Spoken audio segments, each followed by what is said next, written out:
Sometimes the most dangerous thing you can do is follow the law when others want you to break it.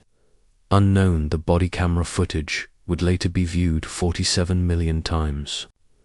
But in that moment, as the detective's hand reached for her wrist, Alex Morrison had no idea she was about to become the most famous nurse in America, for all the wrong reasons.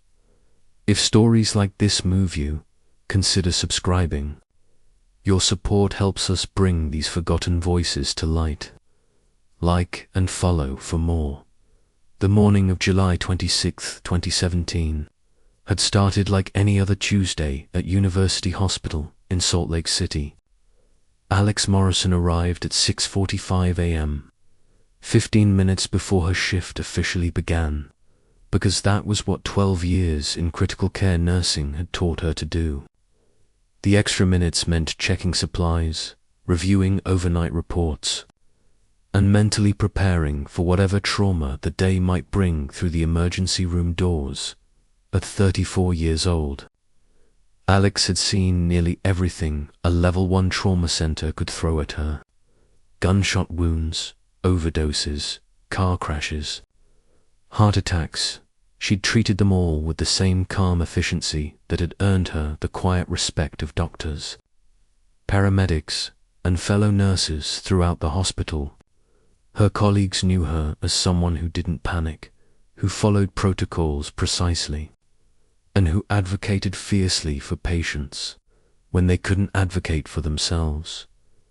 The ICU had been unusually quiet that morning, to post-surgical patients recovering from scheduled operations.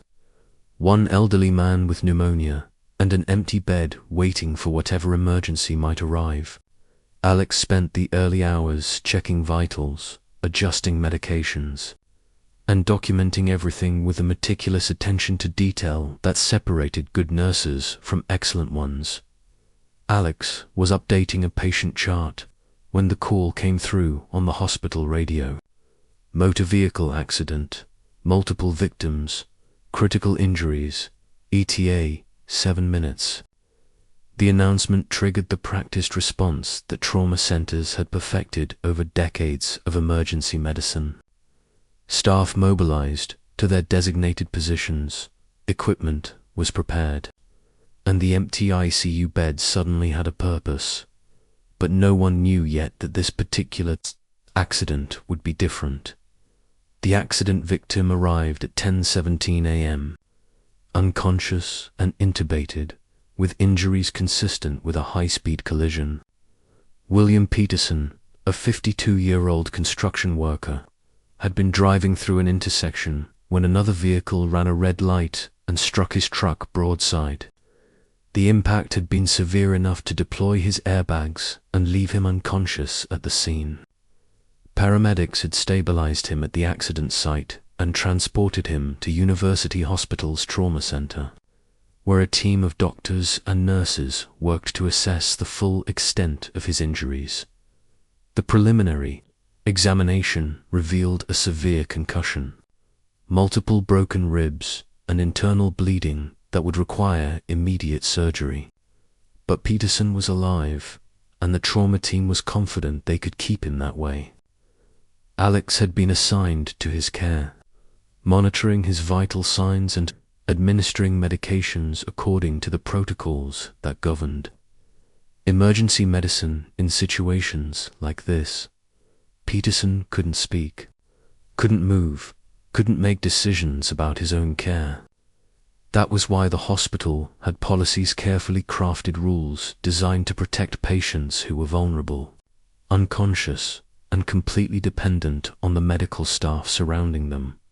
At 10:42 a.m., Detective Jeff Payne of the Salt Lake City Police Department walked through the emergency room entrance with a purpose that medical staff immediately recognized. Police officers were regular visitors to trauma centers, investigating accidents, gathering evidence, and sometimes arresting patients who'd committed crimes before ending up on a hospital gurney.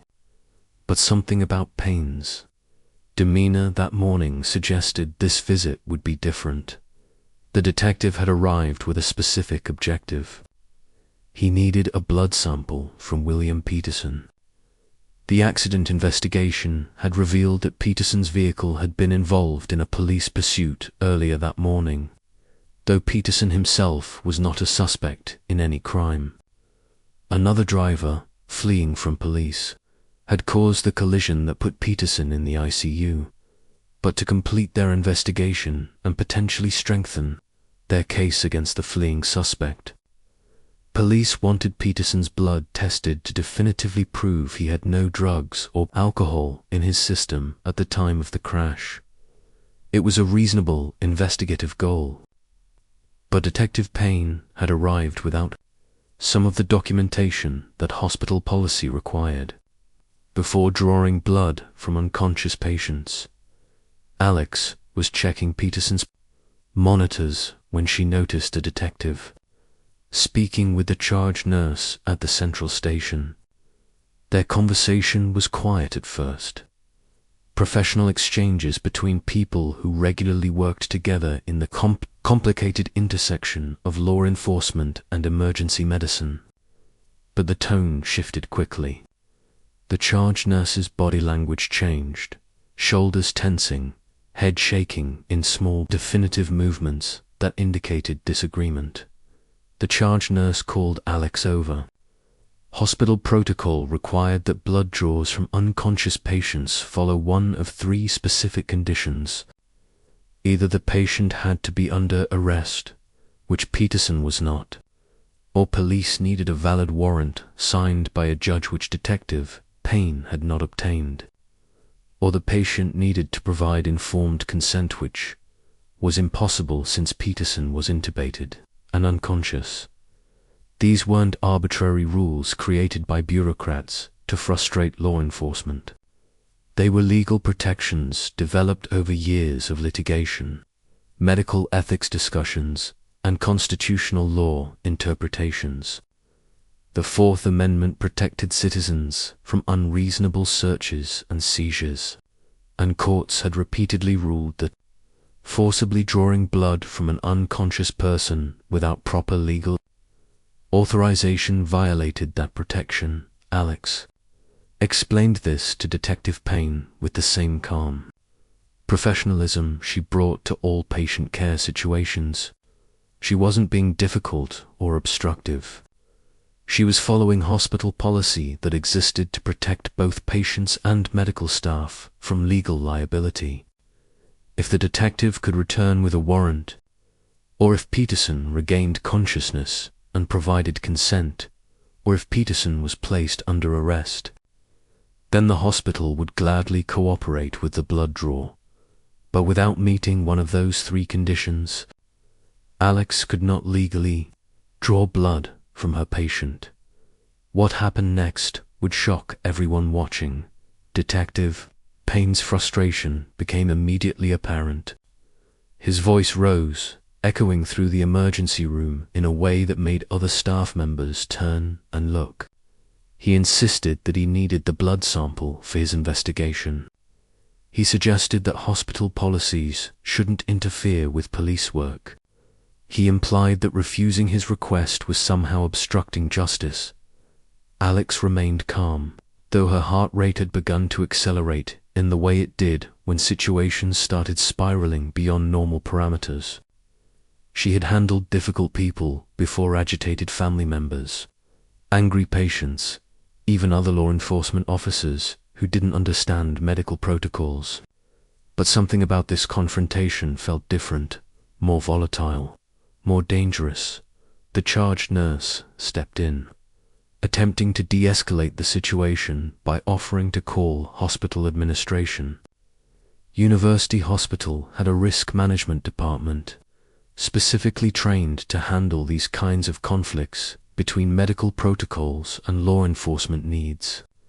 Perhaps they could find a solution that satisfied everyone's legitimate concerns while still protecting the patient's rights. But Detective Payne's patience had apparently run out. At 10:49 a.m., he made a decision that would define his career and transform Alex Morrison's life in ways neither of them could have imagined. He reached for her wrist. The initial contact was firm, but not yet forceful. Alex pulled back instinctively, her medical training reminding her that she was in the middle of providing care to a critically injured patient. Peterson's monitors were beeping, his vital signs needed constant attention, and her professional responsibility was to him, not to a detective demanding something. That hospital policy and constitutional law prohibited her from providing. Other staff members had stopped what they were doing. The emergency room, usually a controlled chaos of medical activity, had gone quiet except for the sound of monitoring equipment and Detective Payne's voice, demanding compliance. Alex's voice remained steady as she stated clearly that she would not draw blood without meeting one of the required legal conditions. She wasn't refusing to cooperate with law enforcement. She was refusing to violate her patient's constitutional rights and the hospital policies designed to protect those rights. But then Detective Payne's hands closed around her wrists, and metal handcuffs clicked shut. The sound of those handcuffs would replay in Alex's mind thousands of times over the following months. In the moment, though, she was primarily confused. Hospital security guards had appeared, trying to understand what was happening. Other nurses stood frozen, uncertain whether to intervene or call for help. The charge nurse was already on the phone with hospital administration, her voice urgent and strained. Alex Morrison, nurse with 12 years of experience. No criminal record, no history of disciplinary problems. Someone who had dedicated her entire adult life to caring for the sick and injured was being arrested in her own emergency room for following hospital policy. Detective Payne pulled her away from Peterson's bedside.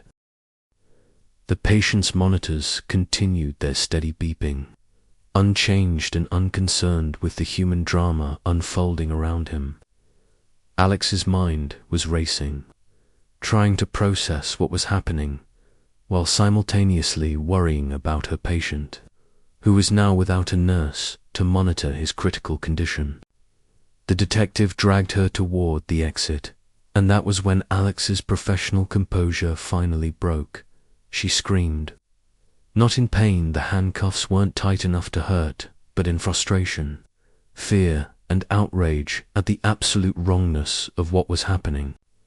Her colleagues watched, some with tears in their eyes, as one of their own was hauled out of the hospital like a criminal. Outside the emergency room entrance, Detective Payne pushed Alex against a police vehicle. His body camera had been recording everything: the conversation, the refusal, the arrest, the screaming. That footage would become crucial evidence in the months ahead, though neither Alex nor Detective Payne understood that yet. But what they didn't know was that hospital security cameras had also captured the entire incident, and in an era when video could be uploaded to social media within minutes, that footage was about to change everything. Alex spent approximately 20 minutes detained in the police vehicle before hospital administrators and the Salt Lake City Police Department's watch commander intervened. Phone calls were made, supervisors were consulted, and someone with actual legal knowledge explained to Detective Payne that he had just arrested a nurse for correctly following the law. Alex was released without charges. No paperwork was filed, no official arrest was recorded, and she was allowed to return to work as if nothing had happened. Detective Payne drove away from the hospital, probably believing the incident would be forgotten by the end of the shift. He could not have been more wrong. By that evening, the body camera footage had been reviewed by Salt Lake City Police Internal Affairs. By midnight, it had been leaked to local news stations. By the next morning, it was the lead story on national news broadcasts. And within 48 hours, The video of Alex Morrison being handcuffed and dragged out of her hospital had been viewed millions of times. Across social media platforms worldwide, the footage was devastating in its clarity. Viewers could see Alex calmly explaining hospital policy. They could hear her polite but firm refusal to violate patient rights. They could watch Detective Payne's escalating frustration and his decision to handcuff a nurse who was simply doing her job correctly. And most powerfully, they could hear Alex's screams as she was dragged away from her patient. Public reaction was swift and overwhelming. Medical professionals across the country expressed outrage that a nurse could be arrested for protecting patient rights. Legal experts appeared on news programs to explain that Alex had been absolutely correct in her understanding of the law, and that Detective Payne's actions violated clearly established constitutional protections. Civil rights organizations issued statements condemning the arrest as an example of law enforcement overreach, but the response wasn't entirely unified. The Salt Lake City Police Union initially defended Detective Payne, suggesting that he had been following orders and that the nurse should have been more cooperative with law enforcement. Some commentators argued that hospitals shouldn't be able to refuse reasonable police requests. A few suggested that if Alex had just drawn the blood, none of this would have happened. Those defenses collapsed quickly once legal experts explained the actual law. The Supreme Court had ruled years earlier that involuntary blood draws required either a warrant, consent, or arrest. There were no exceptions for cooperative investigations or convenient timing. The hospital's policy wasn't bureaucratic obstruction, it was constitutional compliance. Alex herself said little during those first days. She released a brief statement through the hospital expressing her commitment to patient care and her confidence that the truth would prevail. But privately, she was struggling with the trauma of being arrested, the sudden national attention, and the uncomfortable reality that her face was now associated with one of the year's most viral videos.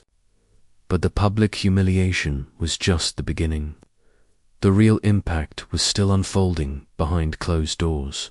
The Salt Lake City Police Department launched an internal investigation within days of the incident becoming public. Department leadership quickly realized that Detective Payne's actions had exposed them to significant legal liability and public relations disaster.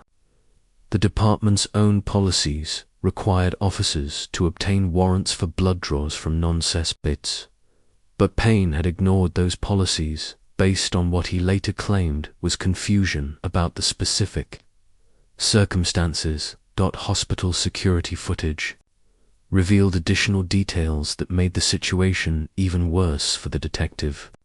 Before approaching Alex, Payne had been clearly told by multiple hospital staff members about the requirements for blood draws. He had been offered the opportunity to contact hospital administration or obtain a warrant. He had been given every reasonable option to achieve his legitimate investigative goal through proper legal channels. Instead, he had chosen to arrest the person explaining the law to him. On September 1st, 2017, 36 days after the incident, Detective Jeff Payne was fired from the Salt Lake City Police Department. His watch commander, who had initially approved Payne's actions during the incident, was demoted. The department issued a formal apology to Alex Morrison and announced comprehensive policy changes to prevent similar incidents in the future.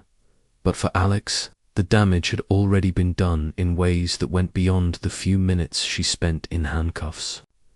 The months following the arrest were extraordinarily difficult.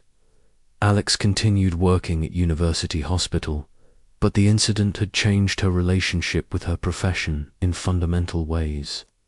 Every time a police officer entered the emergency room, Alex felt her heart rate increase. She found herself second-guessing decisions she would have made confidently just months earlier. worried that standing up for patients might once again result in punishment rather than support. Other nurses at the hospital noticed the change. Some reached out with support, sharing their own stories of conflicts with law enforcement or offering to be present whenever Alex had to deal with police investigations.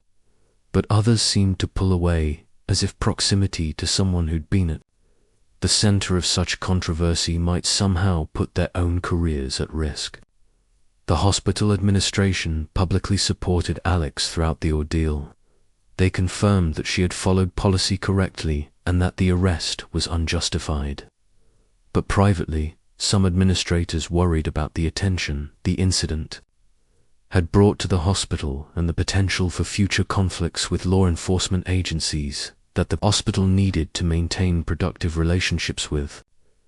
Then, 6 months after the arrest, something unexpected happened that would validate everything Alex had stood for that July morning. In October 2017, the Salt Lake City Police Department reached out to Alex's attorney with a settlement offer. The department acknowledged that Detective Payne's actions had violated Alex's Fourth Amendment rights and caused her significant emotional distress. They proposed a financial settlement that would compensate her for the harm she'd suffered and cover her legal expenses. Alex's attorney reviewed the offer and advised her that it was substantial and fair. The settlement included $500,000 to be split between Alex and her lawyer, along with policy changes throughout the department regarding blood draws and interactions with medical staff. The department also agreed to additional training for all officers on patient rights and constitutional law as it applied to medical settings. The decision to accept the settlement wasn't easy. Part of Alex wanted to pursue the case through litigation, to force a more public accounting of what had happened, and establish legal precedents that would protect other nurses in similar situations. But another part of her, the part that was exhausted from months of public attention and anxiety, just wanted to move forward with her life. In November 2017, Alex accepted the settlement. The announcement made national news, though with less intensity than the original video had generated. By then, other stories had captured the public's attention, and most people who'd watched the viral footage had already moved on to the next controversy. But for Alex Morrison, the settlement represented something more important than money. It was official acknowledgement that she had been right, that following the law and protecting patient rights, even when it frustrated law enforcement and led to her arrest, was the correct choice, that her 12 years of professional experience and judgment had been vindicated. The settlement also gave her the financial freedom to make a decision she'd been considering for months. Alex Morrison quit her job at university hospital in January 2018. The decision surprised many of her colleagues who assumed the settlement had given her the security to continue her nursing career with renewed confidence. But Alex had realized something during the months of controversy and media attention. Her experience could serve a larger purpose than continuing to work in one emergency room. She became an advocate for patient rights and healthcare worker protections. She spoke at nursing conferences about the importance of following protocols, even when facing pressure from authority figures. She worked with medical associations to develop clearer policies regarding law enforcement interactions in healthcare settings. And she testified before legislative committees, considering bills that would strengthen legal protections for medical professionals who advocated for patient rights. The work was fulfilling in ways that traditional nursing had never been. Instead of helping one patient at a time, Alex was now helping to shape systems that would protect thousands of patients she'd never meet. Instead of following protocols, she was helping to create them. Instead of being a single nurse standing up to a detective in an emergency room, she was part of a national movement to ensure that what happened to her would never happen to anyone else. In interviews, Alex was always careful to emphasize that she hadn't wanted to become famous or controversial. She'd simply been doing her job correctly on a normal Tuesday morning when a police officer made a choice that changed both their lives. But since the incident had happened, and since millions of people had watched the footage, she felt an obligation to use that attention for something meaningful. Detective Jeff Payne, meanwhile, had largely disappeared from public view after his termination. Some reports suggested he was working in private security, though he never granted interviews or made public statements about the incident. The body camera footage that had captured his decision to arrest Alex Morrison remained the defining moment of his law enforcement career, a permanent record of what happens when authority is wielded without regard for the rights of those with less power.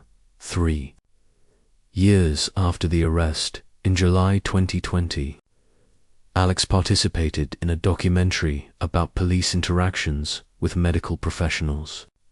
The filmmakers interviewed nurses, doctors, paramedics, and even some law enforcement officers about the challenges of navigating the complicated intersection between public safety and patient care. During her interview, Alex was asked if she regretted anything about that morning in July 2017. Her answer was immediate and firm. She regretted the trauma, the anxiety, and the disruption to her life and career. But she didn't regret refusing to draw blood from an unconscious patient without proper legal authorization. She didn't regret following hospital policy that existed to protect vulnerable people. And she didn't regret standing firm even when facing arrest, because ultimately, Alex Morrison's story wasn't really about one nurse and one detective. It was about the principle that rights matter even when they're inconvenient, that protocols exist for good reasons and shouldn't be abandoned just because authority figures demand compliance, that the most important word in a healthcare professional's vocabulary is sometimes the simplest: no. The body camera footage has now been viewed more than 50 million times. For some viewers, it's a cautionary tale about law enforcement overreach. For others, it's an inspiring example of someone standing up for what's right despite personal cost. For medical students studying healthcare ethics, it's a teaching tool about the importance of patient advocacy. But for Alex Morrison, it remains the moment when doing her job correctly cost her everything she thought she knew about how the system was supposed to work, and then gave her a platform to help fix that system for everyone who came after. Her story reminds us that sometimes the most heroic thing you can do is simply refuse to do the wrong thing, even when everyone else is telling you to comply. Alex Morrison's courage that day protected not just one patient, but the rights of every patient who enters a hospital unable to advocate for themselves. If her story moved you, please subscribe to The Cost of Truth for more powerful stories of ordinary people who stood up for what was right. Tell us in the comments, what city are you watching from today? And have you ever had to stand your ground when authority figures demanded you do something you knew was wrong?